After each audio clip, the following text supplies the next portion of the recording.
Hi everybody, I'm Bree the Plant Lady, and tonight I am going to show you how to propagate camellias from cuttings. Now I'm fresh off of filming with Joe Lample for our upcoming Making More Plants kind of educational series that will be out spring of 2022. And I had an extra tray with my cuttings medium in it, and I thought this is the perfect time to be able to show all of you how to propagate one of my favorite plants. So I'm not going to get into all the details because that's the point of the class, but I thought it'd be fun just to show you how to prepare the cutting, how to stick it, and then ultimately it'll go down here into my mist chamber where it will really sit for like the next 9 months until it's fully rooted. I pot it up next spring when it starts to grow. So let me give you a hands-on demo. I have 3 different camellia varieties here. I've got Camellia sinensis right here. This is the tea plant. And I have a hybrid Olivera sasanqua, whose cultivar name escapes me, but it's a really nice pink flower and it blooms for a really long time, like November to February. And then I have a great plant from Bobby Green. This is Egao 4 Seasons. And this is also one that blooms for a really long time. But I've got some scale on these, so let me show you. Scale is that white stuff right there. And I'm going to treat those really simply by just spraying this Clonex mist. There we go. I'm going to spray that actually on the leaves, and then just with my hands, I'm going to rub the scale off, just like that. And in doing so, I'm actually putting a root stimulator on the foliage for it to absorb as a foliar feed. But in looking at these, I really wanted to show you up close and personal what you're looking for, the type of wood. So do you see where this wood changes? This would be this year's growth right there, and all of this would be previous years, mostly last year. So I actually am going to want to cut it right here at that joint, because what you want to stick is this year's spring flush now in the late summer as slightly hardened cuttings. So I'm going to process that down to that level on each of these, so you can see it's the same. You can see here it's the same thing on this tea plant. You see I've got this central. And that's not what you want to propagate. You actually want to propagate these little side shoots that are a different color brown. See, they're almost like a purple brown instead of like a bark brown. This one is really quite obvious where, you see those nodes. That's where you want to differentiate, and all of that is this year's growth.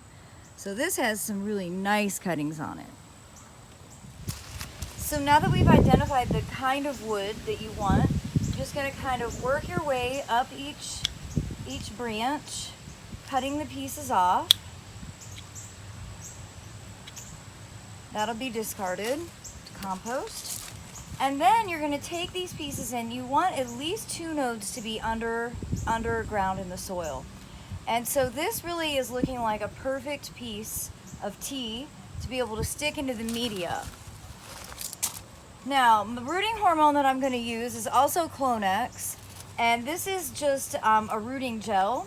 So you literally are just going to dip that in, and you can see it's a gel, it's purple, and then you're just going to stick it into the cell and slightly press down. This media is like 3/4 ground aged pine bark mixed with 1/4 perlite, and I'm just recycling containers. These are 4-packs, but you see they're fairly deep, so these are good for camellia cuttings because you can get at least 2 nodes underground with that depth. So I'm going to do that for each. I'm just sort of evaluating, usually leaving at least the top 2 leaves, if not the top 3, depending on how big your cutting is. If it's a smaller cutting, do less foliage. But the real key here is that these are going to go into the mist chamber, and the mist is running at 5 seconds every 5 minutes. And that's really a kind of the ideal environment for these semi-hardwood woody plants that I'm propagating right now. Now here's a good example of something a bit different. This tea plant is getting ready to flower. Tea primarily blooms in late summer, early fall.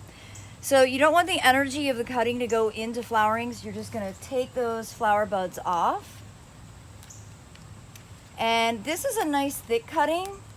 So I'm actually gonna leave the top 3 leaves, but because this has more girth, I'm actually going to wound it just slightly using the edge of my pruner blade. Again, just dip it in and you can really see how purple the gel is. And it holds on really well. You see it's not drippy.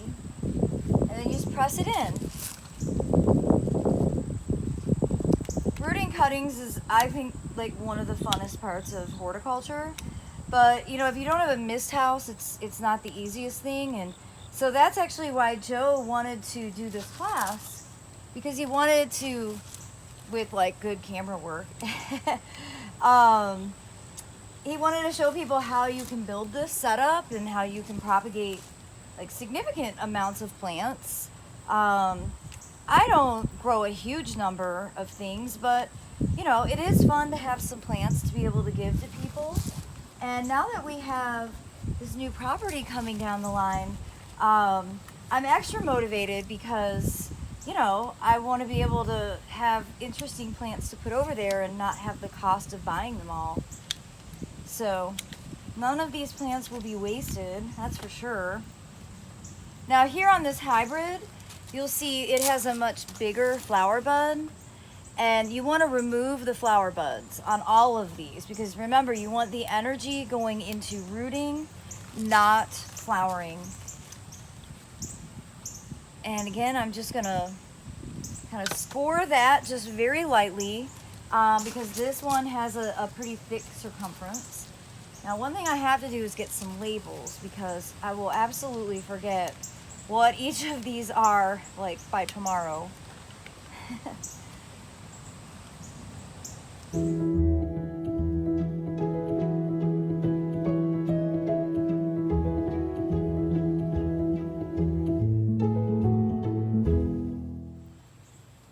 Okay, so you can see I've got 7 more holes. So I'm going to actually get 3 more of Egao 4 seasons, and then I'm going to get 4 of a different variety. So let's go back out into the garden and get some more. So you can tell I really do need to treat this plant for scale because I've got some leaves that are really, really terribly infested.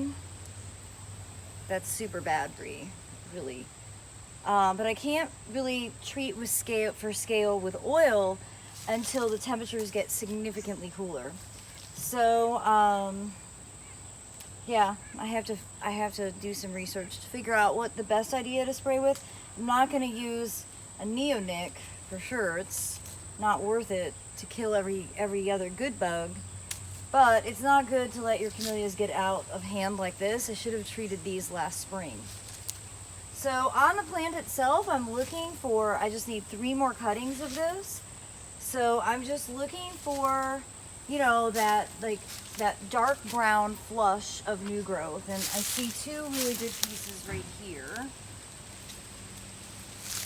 And I just need 1 more. Usually when you're taking cuttings, you're actually sacrificing the parts that have set flower buds. So on this plant, there's not a lot of flower buds right now, which is too bad. It's probably because I haven't been treating this very well. But there we go. I've got 3 pieces of that, and confirm the name. Yep, Egao 3 seasons. Sorry. This one next to it is Sadarharu O. I kind of butchered that, but this is also a really pretty one. And there's a lot better cuttings on this, and I only need 4. 1, 2, 3, 4. All right, I can just cut that tip just like that and get 4 cuttings off of it. Let's go stick these, fill out the tray. All right, grab my labels. And I'm just gonna process these down.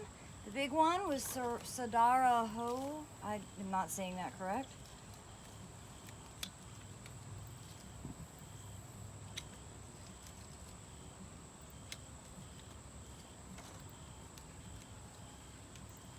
The scale is mostly on the older leaves, so I'm gonna go ahead and treat these with the hormone. Just make sure there's no scale, but they look pretty clean.